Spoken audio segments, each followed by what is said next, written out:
허버 밀러라고 하는 분이 쓴 책에 보면 이런 이야기가 있습니다. 한 산적한 조용한 마을에 평화롭게 잘 살고 있는데 나이트 클럽이 생긴다는 거예요. 그러니까 요즘도 시골에 가면은 그런 곳이 많이 있잖아요. 근데 정말 우리나라와 좀 달리 좀 외국의 시골 들어오면 정말 한적하지 않습니까? 근데 나이트 클럽이 생기나고 하니까 아이고 교회 이제 우리 동네 시끄럽게 됐다. 그리고 우리 젊은 청년들 어떡하냐? 세상 물 다 들어서 어떡하지? 타락하겠네. 그렇게 걱정한 나머지 교회에서는 몇몇 사람들이 기도하기 시작했습니다. 하나님, 저 나이트클럽에 불이 나게 해주십시오. 구체적으로 좀 극성스러운 교인들 아니겠어요? 저 나이트클럽이 없어지게 해주십시오. 불타서 없어지게 해주십시오. 그렇게 불을 질러달라고 구체적으로 하나님 앞에 기도를 드린 것 아니겠습니까? 진짜 불이 나버렸어요. 그러니까 이것이 이제 교회에서 기도 때문에 나이트클럽 사장이 일어난 줄 알고 고소를 한 거죠. 그래서 재판관 앞에 갔는데 교회 대표도 갔고 교인들도 갔고 또 이 나이트클럽 사장도 왔는데 이제 옥신각신 하는 겁니다. 변론기일에 또 서로 변론하고 하는데 이 사람은 나이트클럽 사장은 교회에서 그렇게 기도했기 때문에 소문이 났다. 그래서 우리 불났으니까 당신이 책임하고 변상을 다 물으세요. 이렇게 이야기를 했고, 근데 그 말을 듣고 있던 교회 측의 교인들은 뭐라고 했는가 하면은 아니 우리가 기도한다고 그렇게 났냐 그러면서 책임을 회피한 것이죠. 근데 가만히 판사가 듣고 있다가 결론 내리기를 내가 이에 대한 판단은 아직 안 드리겠지만은 내가 꼭 하고 싶은 말이 있다고.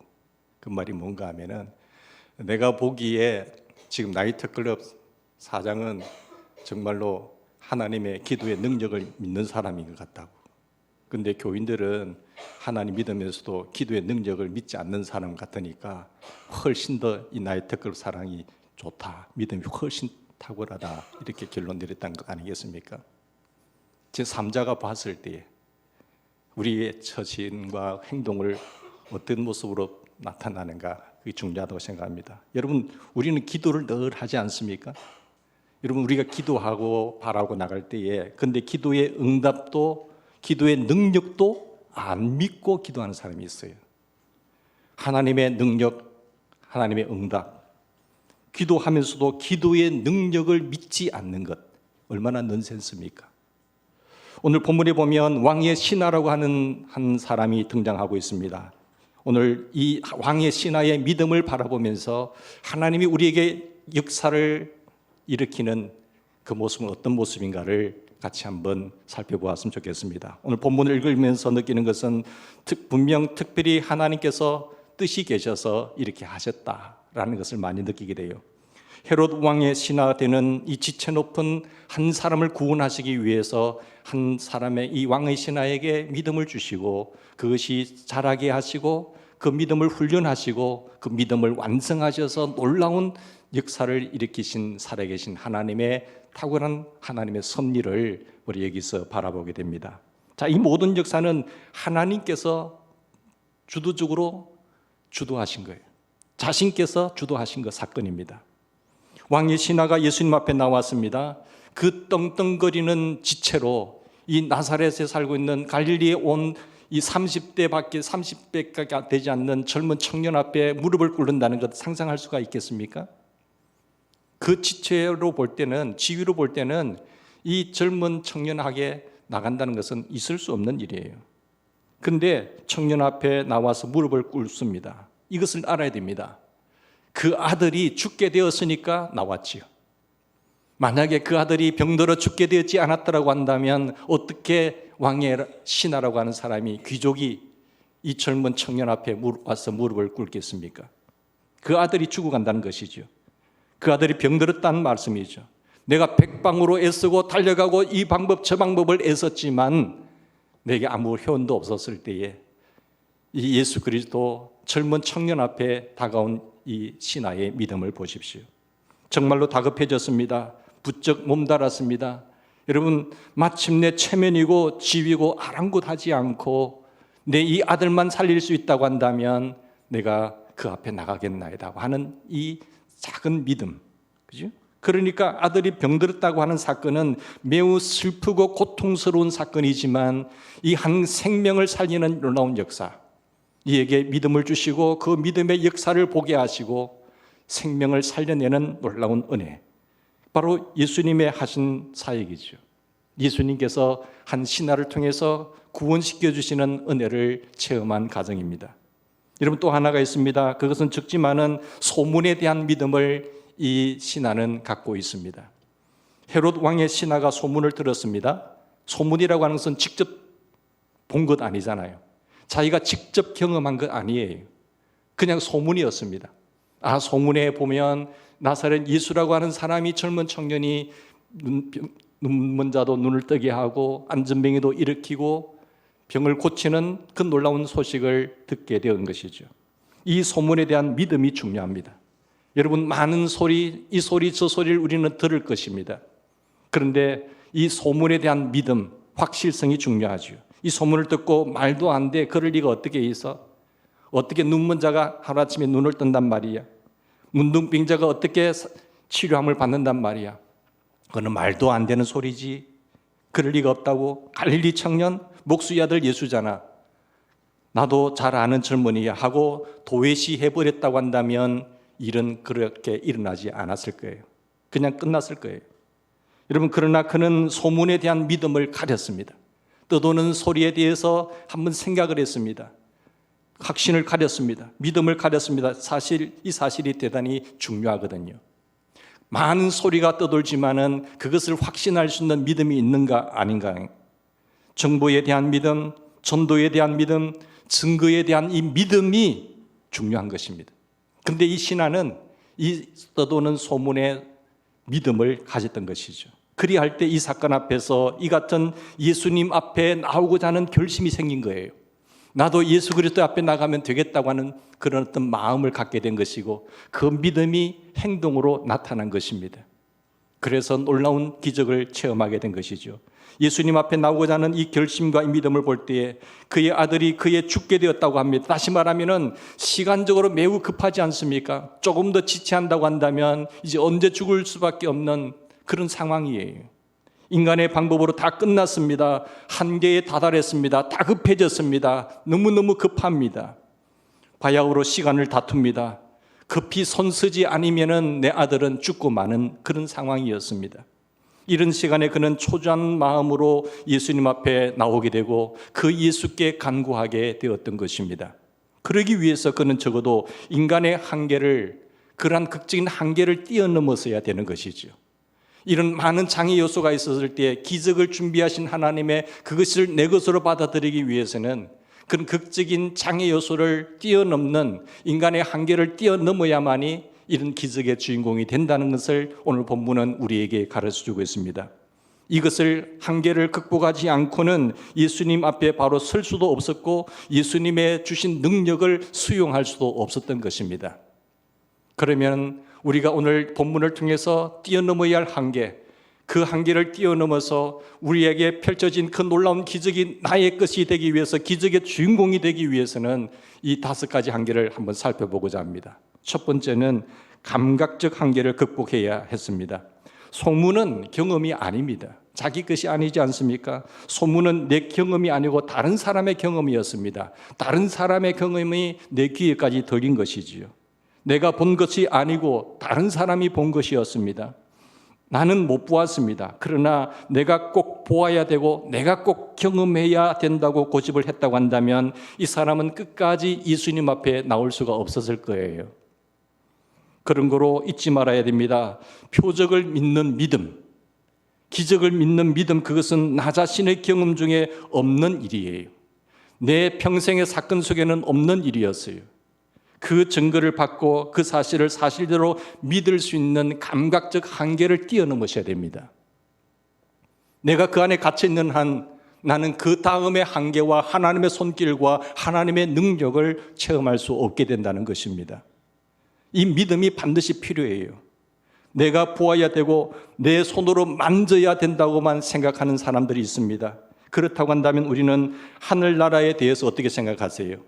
하늘나라, 죽어서 갈 수 있는, 체험할 수 있는, 경험할 수 있는 나라 아니겠습니까?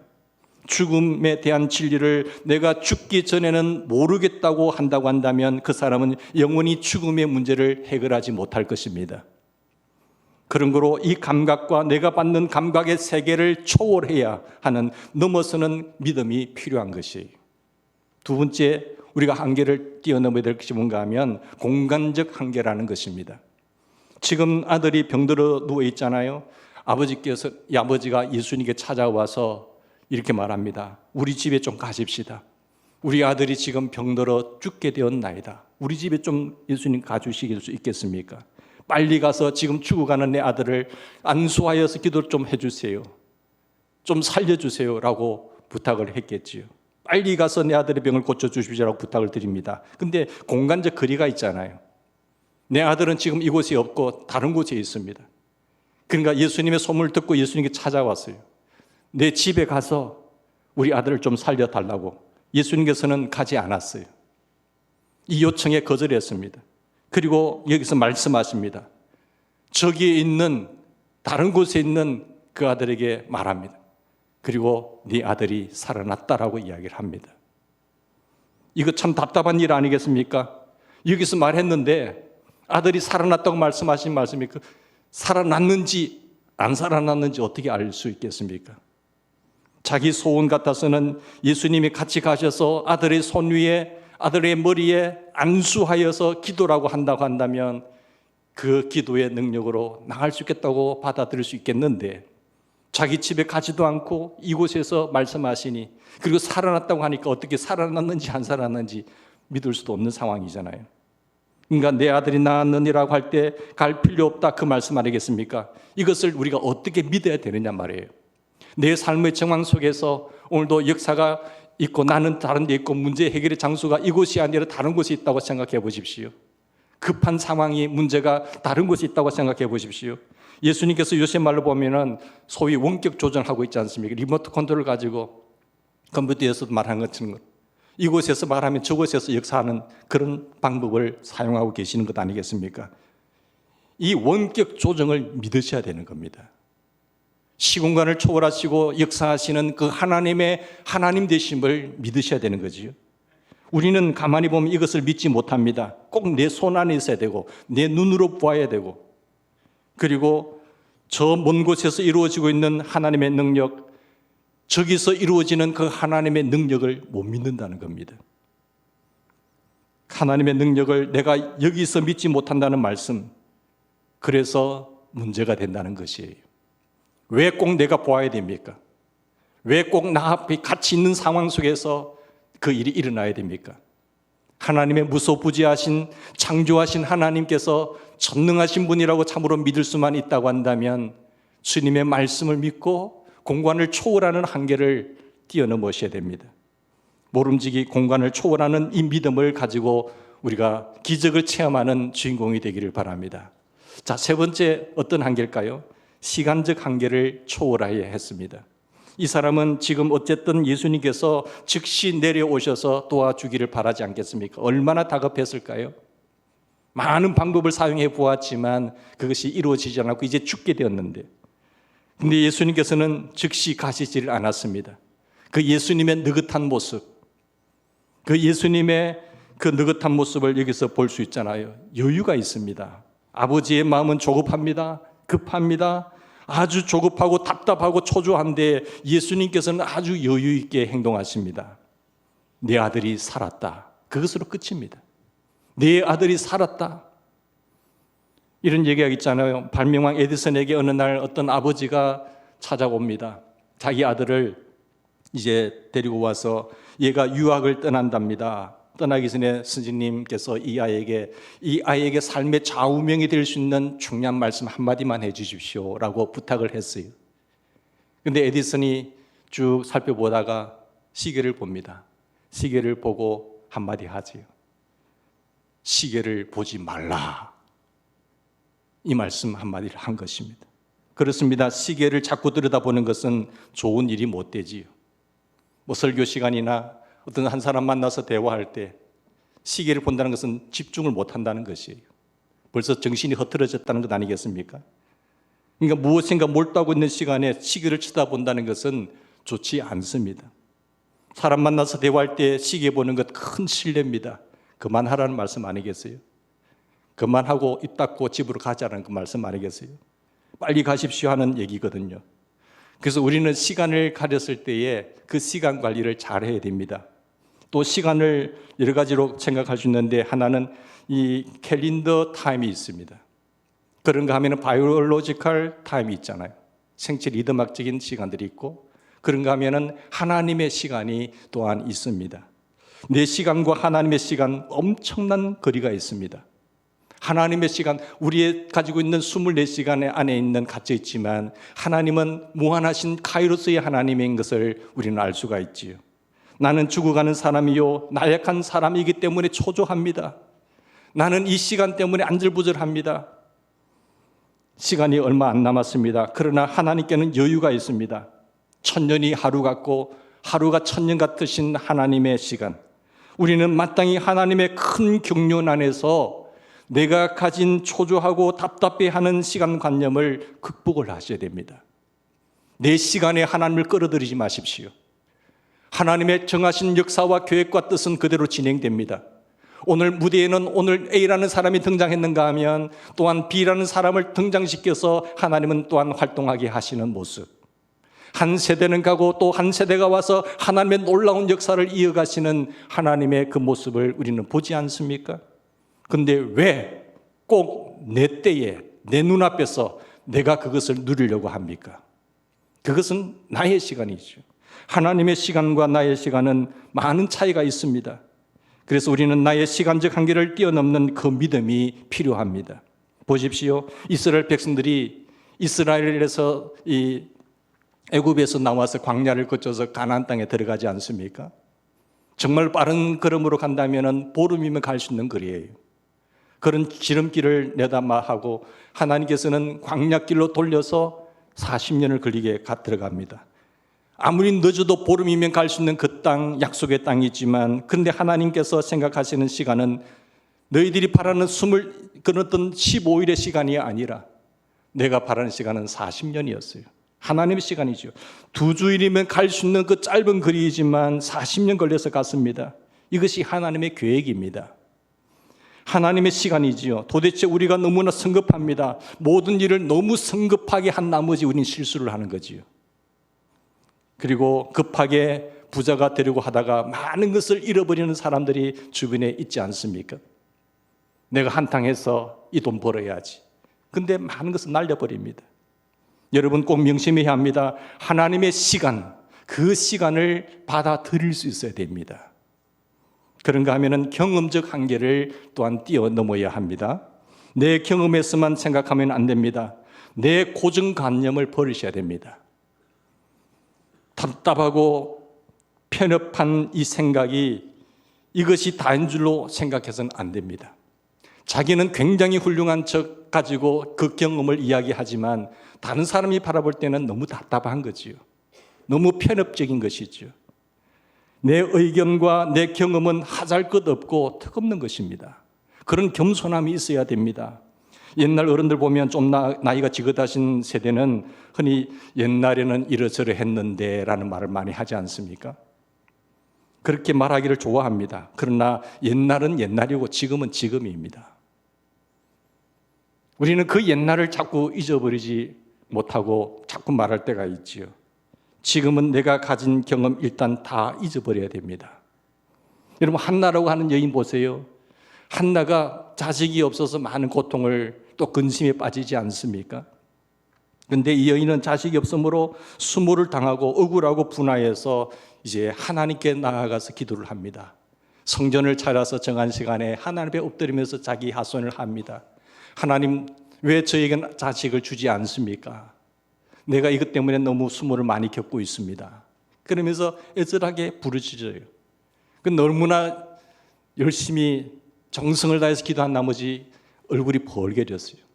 하루는 제사장이 들어와서 보니까 얼굴이 붉은 여인을 보고 무슨 대낮에 술을 마시고 그렇게 하느냐라고 물으니까 제사장님이 그런 게 아닙니다. 제가 무슨 이 대낮에 술을 마시겠습니까? 저의 원한을 풀어주기 위해서 하나님 앞에 자식 달라고 나는 열심히 기도하였을 뿐입니다. 그래서 제 얼굴이 벌게졌는가 보군요. 그 모습이 아름다운 것을 보고 제사장이 그렇게 축복 기도를 해줍니다. 제사장의 축복 기도를 받고 나서 한나는 성경에 이렇게 기록되어 있어요. 사무엘상 1장 18절에 한나 제사장의 축복 기도를 받자 한나가 가서 먹고 얼굴에 다시는 수색이 없으니라. 예? 제사장의 축복 기도를 받고 가서 다시는 얼굴에 수색이 없으니라. 여러분 뭐 기도 받았다고 그것이 해결된 줄로 여러분 믿을 수 있겠습니까? 기도는 기도고 하나님의 능력은 무슨 능력이야? 그렇게 단념할 수도 있고 체념할 수 있겠지만 한나는 하나님께 제사장이 기도했던 그 기도를 그대로 믿었어요. 그래서 이제는 근심 끝이었습니다. 굉장한 믿음 아니겠습니까? 내 자식이 태어난다. 이것이야말로 두고 보아야 알 것 아니겠어요? 내 태중이 있어야 되고 그 다음 태중에서 또한 몇 개월이 지나야 되고 또한 자식이 태어나 봐야 되는 것이고 그게 또 건강하게 자라야 내 아들이 될 수 있지 않겠습니까? 그런데 지금 일이 아무리 일어나지 않았지만 오로지 대제사장이 하나님께 기도해 줬다는 그 한마디에 근심이 사라지고 수색이 없어지는 평안한 얼굴의 모습을 한번 보십시오. 사랑하는 여러분, 과거에 들어본 일도 없고 일한 경험도 없었습니다. 그러나 경험의 한계를 뛰어넘는 거예요. 내가 경험 못한 것이지만 경험의 한계를 뛰어넘어서 믿고 나아갈 때 창조적 역사를 이루게 되었다고 하는 말씀입니다. 사랑하는 여러분, 꼭 내가 경험해야 경험하지 못한 일은 더 힘들겠지요. 과거에 한 번이라도 경험했다고 한다면 오늘도 더 확실하게 믿을 수 있는 그 믿음의 정도가 쉽겠지요. 그러나 그 경험을 뛰어넘었어야만이 우리는 놀라운 하나님의 놀라운 사건과 함께 하심의 경험을 체험할 수가 있는 것이죠.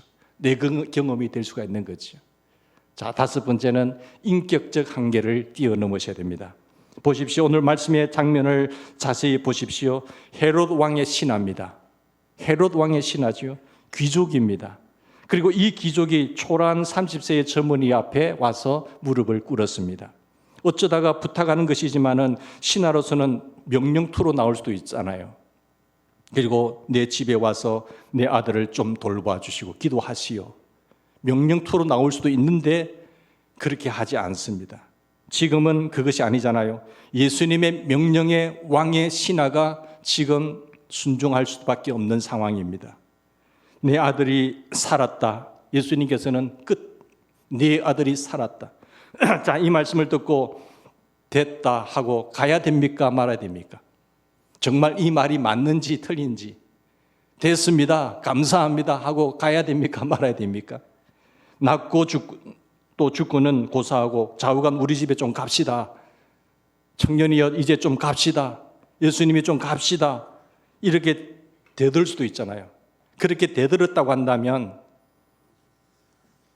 어떻게 역사가 일어났겠습니까? 자, 지금은 이 시간에는 왕의 신하가 되어서 예수님의 명령 앞에 꼼짝 못하고 순종할 수밖에 없는 상황입니다. 자기의 처지와 자기의 경험과 자기의 신분 다 부정해버리고 자기를 비화시키고 다 비우고 깨끗한 마음으로 순종하는 시간이에요. 구약의 많은 그 인물들의 그 병치료하는 모습이 나오잖아요. 그 지체와 그것을 가진 상태에서 나만 장군도 내가 목적이 병고침인데 그게 무슨 자존심이 필요하겠습니까? 그죠? 왕의 신하도 마찬가지였어요. 가라. 그리고 갑니다. 믿고 갔습니다. 성경에 보면 이 같은 이야기가 여러 곳에 있잖아요. 자, 회당장 야이로의 사건을 여러분 잘 아실 거예요. 회당장 야이로라는 사람 12살 난 딸이 있었는데 병들어 죽어가고 있습니다. 그가 예수님 앞에 와서 오셔서 내 딸 좀 고쳐주십시오 라고 말합니다. 예수님을 초청하죠. 이때에는 예수님께서 가겠다고 하십니다.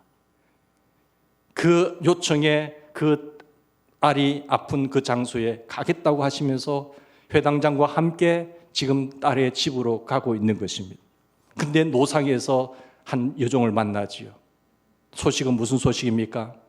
딸이 죽었나이다 라고 말을 합니다.